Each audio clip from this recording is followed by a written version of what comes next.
दिल्लीत घडतात। आज विरोधकांची बैठक होते दिल्लीमध्ये। शरद पवारांच्या निवासस्थानी ही बैठक होते। 15 पक्षांचे नेते बैठकीला आता उपस्थित राहणार आहेत। बैठकीला सुमारे 20 नेते उपस्थित राहणार असल्याचं कळतं। दिल्लीत आज दुपारी 4 वाजता ही बैठक होते। नवी दिल्लीत विरोधकांची सर्वात मोठी बैठक होणार आहे। 15 पक्षांचे नेते राष्ट्रमंचाच्या झेंड्याखाली एकत्र येणार असून शरद पवार यांच्या निवासस्थानी ही बैठक होते।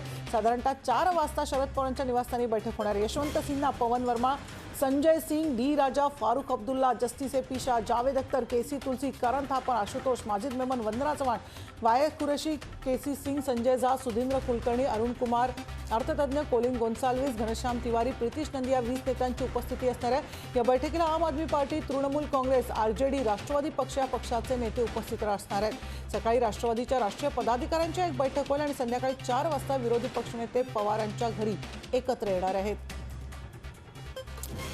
राजकीय विश्लेषक जयंत माइनकर आपल्या बरोबर आहे। जयंतजी, आपण लोकशाही न्यूजमध्ये आपलं स्वागत। अर्थातच आपण बघतोय सगळ्यांचंच लक्ष आज खरं तर दिल्लीकडे लागलेलं आहे, कारण दिल्लीकडे अचानक हालचालींना वेग आलेला आहे आणि त्याचे सगळ्यात महत्त्वाचं म्हणजे केंद्रबिंदू शरद पवार आहेत। शरद पवारांच्या निवासस्थानी ही आता बैठक होणार आहे। काय नेमकं या बैठकीबद्दल उत्सुकता आहे, काय नेमकं होऊ शकतं?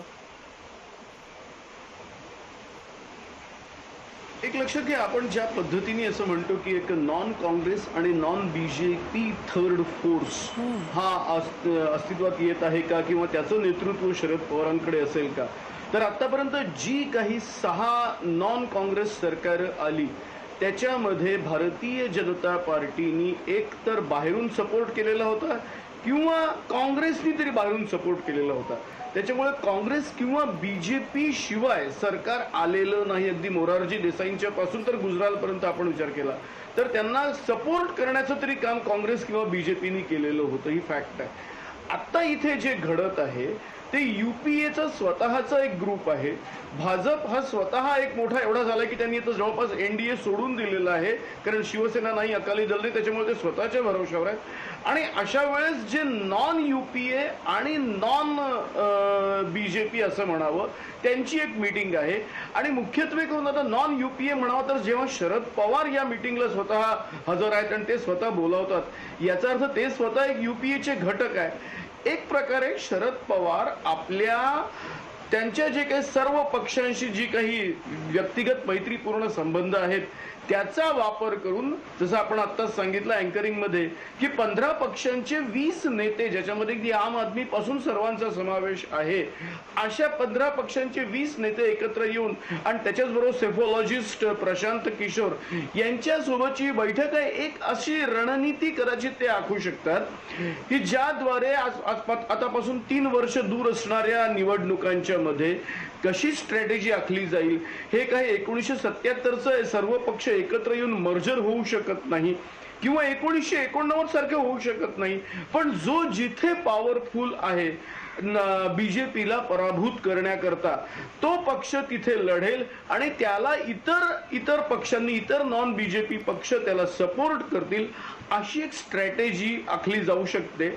मला आश्चर्य याच्यात या गोष्टीचं वाटतंय की आता नॉन काँग्रेस सगळं एकत्र येत आहेत, परंतु मी कुठलाही अशा प्रकारची अँटी बीजेपी युनिटी काँग्रेसच्या सहभागाशिवाय इमॅजिन करू शकत नाही। याचं कारण शेवटी आज अगदी 52 जागा असल्या तरी single largest party after BJP ही काँग्रेस आहे।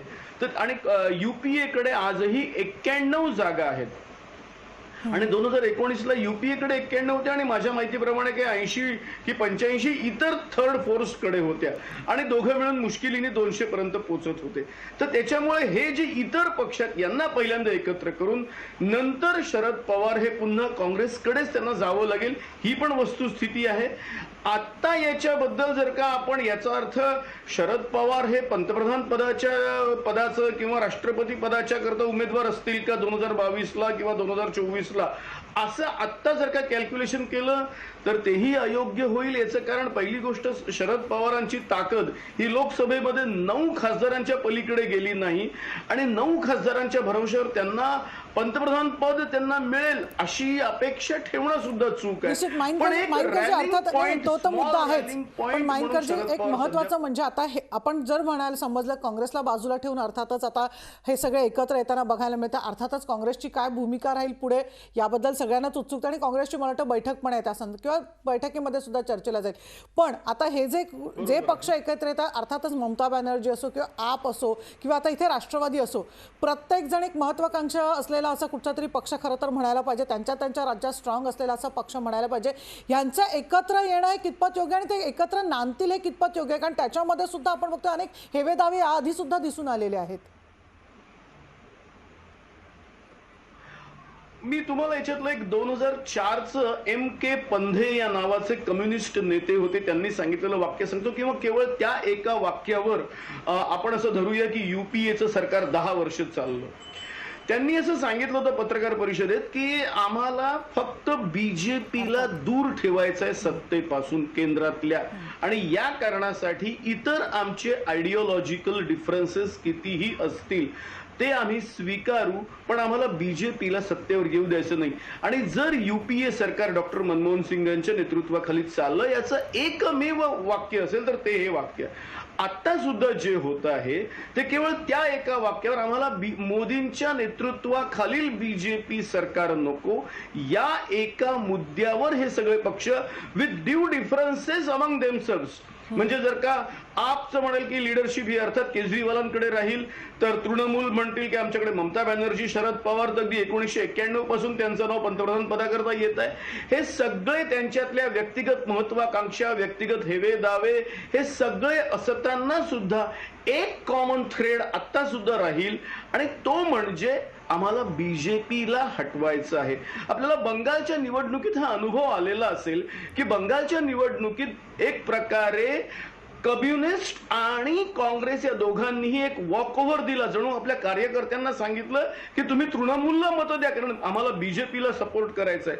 तशा प्रकारचं जो जिथे पॉवरफुल आहे BJPच्या विरोधात, त्यांना आपण एक प्रकारे गो अहेड देणं, ही स्ट्रॅटेजी पहिल्यांदा नॉन BJP पार्टी जर आखत असतील तर ती एक चांगली गोष्ट आहे. पुढे ही स्ट्रॅटेजी त्यांना UPAशी बोलावी लागेल, आणि UPA म्हणजे अर्थात सर्वात मेन पक्ष हा काँग्रेस आहे आणि DMK आहे, कारण त्यांच्याकडे सुद्धा 35 खासदार आहेत, आणि अर्थात UPAचेच शरद पवार ही मीटिंग बोलवत आहेत.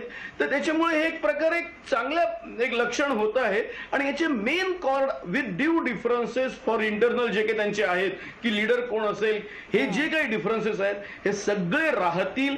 मी यातलं असं कुठेही म्हणत नाही की हे एकदम सॉल्व्ह होतील आणि एक नेतृत्व मान्य केलं जाईल असं नाही, पण यांच्यातली कॉमन कॉर्ड, एक कॉमन कॉज किंवा आपण ज्याला म्हणतो कॉमन मिनिमम प्रोग्राम जो आपण नेहमी शब्द वापरतो तो एकच असेल की मोदींच्या नेतृत्वाखालच्या BJPला सत्तेपासून दूर निश्चित ठेवणं. माइनकरजी आपण अर्थातच हे सगळे एकत्र येताना दिसत आहेत, आणि ज्या पद्धतीनं राज्यामध्ये जर आपण बघितलं महाराष्ट्रात काँग्रेस राष्ट्रवादी एकत्र होते, पण वेगळ्या विचाराचा शिवसेना सुद्धा जॉईन झालं, जे फक्त आणि फक्त भाजपला लांब ठेवण्यासाठी. तोच प्रयोग आता केंद्रामध्ये निश्चितच होताना आपल्याला बघायला मिळतोय.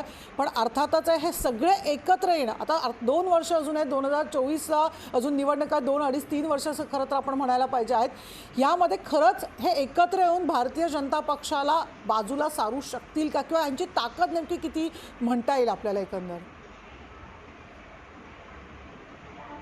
मी तुला मनश्री आताच जे काही स्टॅटिस्टिक्स दिलं त्याचं असं आहे की 2019ला सुद्धा हे जर का सगळे पक्ष म्हणजे ज्याला आपण थर्ड फोर्स म्हणतो आणि UPA म्हणतो, हे प्रत्येक राज्यात एकास एक लढत या पद्धतीने एकत्र आले असते, तर या दोन ग्रुप्सची जी ताकद मी आता सांगितलं लोकसभेच्या 543 जागांच्या पैकी सुमारे 200 पर्यंत पोहोचली होती. जर भाजप विरुद्ध ते एकास एक लढत या मुद्द्यावर आले असते तर त्यांची ताकद कदाचित 272 पर्यंत पोहोचली असती. ही 2019ची स्टॅटिस्टिक्स सांगत आहे, पण ते तसं झालं नाही. अनेक ठिकाणी ट्रँग्युलर लढती झाल्या, आणि जिथे जिथे त्रिकोणी संघर्ष होतो तिथे तिथे डिव्हिजन ऑफ वोट्समुळे नेहमी भारतीय जनता पार्टीला फायदा होतो, कारण हिंदुत्वाच्या नावाखाली ते स्वतः वोट्स घेतात आणि त्याच्यानंतर उरलेले डिव्हिजन ऑफ वोट्स होतं. ही फॅक्ट आहे, ही 1989 पासून आपण पाहतोय. आता हे पुढे होईल का? त्याचं कारण असं आहे की जे काही 7 वर्ष पाहिलेली आहेत, ज्या 7 वर्षात अनेक काही अगदी नोटबंदी पासून ज्या काही घटना घडलेल्या आहेत आणि मोदींच्या राजपद्धतीबद्दल, त्यांच्या एकूण बिहेवियर बद्दल जी काही लोकांच्या मनात भावना आहे आणि कोरोनामुळे सध्याची जी काही देशातली परिस्थिती आहे, देशाची राजकीय आणि आर्थिक परिस्थिती, यामुळे हे सगळे एकत्र येत आहेत. आणि मला असं वाटतंय की 3 वर्ष जरी तुम्ही कालखंड म्हटला की हा एवढी गरज आहे का आणि तसंच राहील का, याचं उदाहरण आपण गेल्या वर्षी पाहिलेलं आहे की गेल्या वर्षी पहिल्यांदा महाराष्ट्रात आता वाटलं की सेना बीजेपी सरकार घेणार, पण मुख्यमंत्री पदाच्या मुद्द्यावर अवघ्या 8 ते 15 दिवसात असं इक्वेशन बदललं की आपल्याला अँटी बीजेपी सरकार पाहायला लागलं.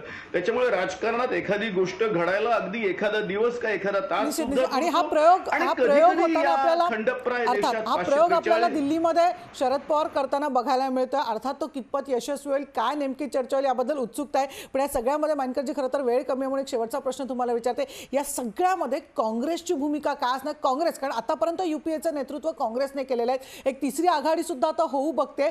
काँग्रेस या सगळ्याकडे नेमकं कसं बघत असेल आणि काँग्रेसचा भविष्यात नेमका रोल काय असेल? मग मी तुम्हाला पहिलेच सांगितलं की काँग्रेस शिवाय अँटी बीजेपी फ्रंटचा मी विचार करू शकत नाही. अगदी जे काही देवेगौडा, गुजराल, चंद्रशेखर आणि चरणसिंग ही 4 सरकारं होती, या 4ही सरकारना काँग्रेसचा बाहेरून पाठिंबा होता. आपण ज्याला थर्ड फोर्स म्हणतो म्हणजे काय, 543 जागांच्या पैकी ज्यांच्याकडे सुमारे 100 ते 125 जागा असतात, परंतु किंवा 150 असतात किंवा 200 आपण धरूया, पण उर्वरित जो सपोर्ट आहे तो काँग्रेस कडूनच असतो. तर त्याच्यामुळे काँग्रेस शिवाय हा थर्ड फोर्स अस्तित्वात येऊ शकत नाही. यांना काँग्रेसकडे जाणं ही क्रमप्राप्त आहे. नेतृत्व कारण आता जर आणि मला वाटतं मानकरजी शरद पवारांना पण सुद्धा याची कल्पना निश्चितच असेल. आहे त्यांना सुद्धा कल्पना आहे आणि म्हणून त्यांनी सुद्धा अनेक वेळा मुलाखतीत सांगितलेलं आहे की केवळ 9 जागा असताना मी पंतप्रधान पदाची अपेक्षा व्यक्त करणं हे योग्य नाही, पण कार्यकर्त्यांची मात्र इच्छा आहे की मी पंतप्रधान पदी बसावं. हे स्वतः शरद पवारांचे शब्द आहेत. अर्थातच आपण बघतोय नेमकं आता काँग्रेसची भूमिका काय असेल याबद्दल तर उत्सुकता आहे. पण आज जी बैठक होते त्या बैठकीकडे खरं तर सगळ्यांचं लक्ष आहे. मानकरजी धन्यवाद आमच्याशी सविस्तरपणे असं विश्लेषण